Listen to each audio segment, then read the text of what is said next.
What's up, my fallible investors? I hope you feel as good as you look today, because you look real good. Slice me off a piece of that. Sorry, that intro might have been a little too strong. But anyway, last week we saw Netflix become more valuable than Disney in market cap, and people lost their mind. This doesn't make sense. How can Netflix be more valuable than Disney? Disney has ESPN, Marvel, theme parks. What does Netflix have? 125 million active subscribers? Who cares? This is everything that's wrong with society. All these kids on their iPhones all the time. Boys wanting to be girls and girls wanting to be boys. If I start eating hay, does that mean I could become a horse? Of course not, because horses have 4 legs and I only have 2 legs. It doesn't make any sense. And that's why Netflix can't be more valuable than Disney. What?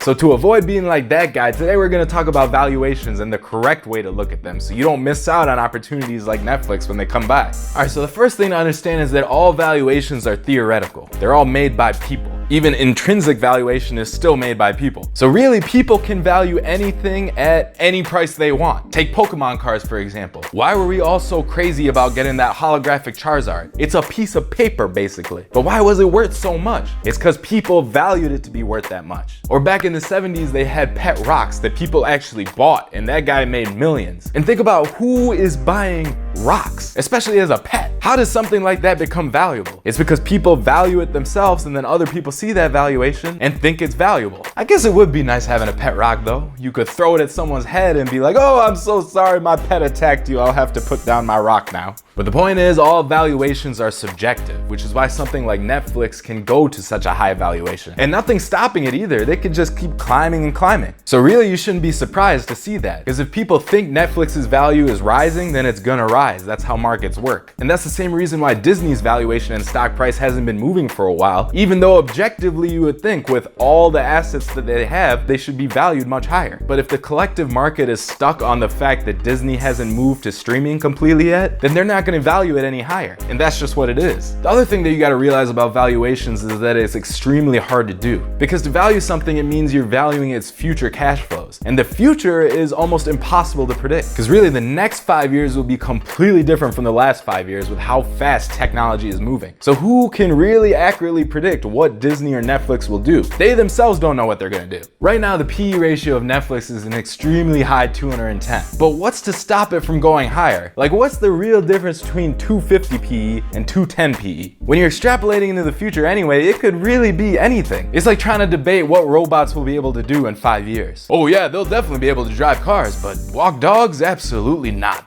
No, dogs are too complicated. Again, 210 versus 250, 300, whatever at that point. But that's also why you see high-flying tech momentum names crash so hard when they do. Because with their valuations being so high, there's a lot of air in between. For the same reasons that a 200 PE ratio could be a 300 PE ratio, a 300 PE ratio could easily be 200 or 150 as well. You're just playing with numbers at that point. Future videos, we're actually going to explain how to play the long and short side in the cycle of those high-flying momentum names. So if you want to see those videos, make sure you subscribe to this channel and hit that bell so you get notifications when they're released. Now, like I said, stocks with crazy valuations can get even crazier, and you don't want to miss out on them because those are some of the most lucrative opportunities. So keep watching this video because we're going to explain how to shift your mindset so you don't miss out. So last weekend was a holiday weekend, so everybody was out barbecuing, right? And of course, while eating hot dogs, everybody loves talking stocks. And one guy I met was telling me how the fact that Netflix is now more valuable than Disney means that it is time to short. Because clearly the market has lost its mind and things are so out of whack that Netflix could only go down from here. So I told him straight up, I said, this is the worst time to short Netflix. Look at the price, it's going straight up. You're gonna get burnt worse than these hot dogs that we're eating. He looked back at me and he said, no, you're one of those stupid investors that is gonna lose all their money chasing names like Netflix. It is stupid and you're stupid. I looked back at him and I said, you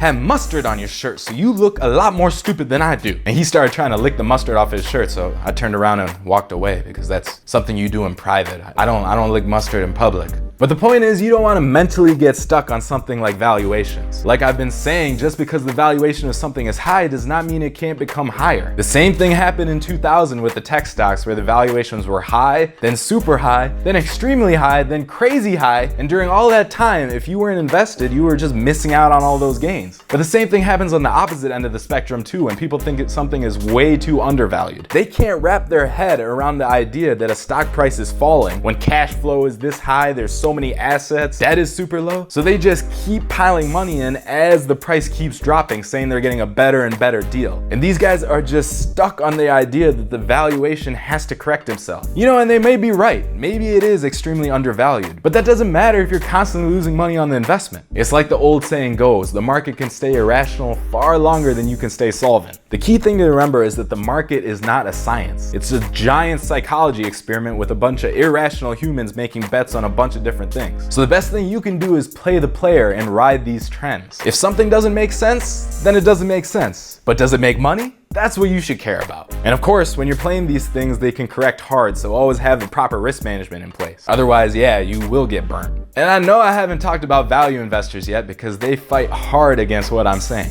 But there's a lot to talk about on that subject, so we'll have to do it in another video. If you want to see that, make sure you subscribe and hit that bell. We make a lot of different videos on this channel with stock ideas, business news, trading strategies, and a whole bunch of other stuff. And we publish about 3 videos a week or so. So again, make sure you subscribe, and I'll see you in the next video. Stay fallible out there. Bye.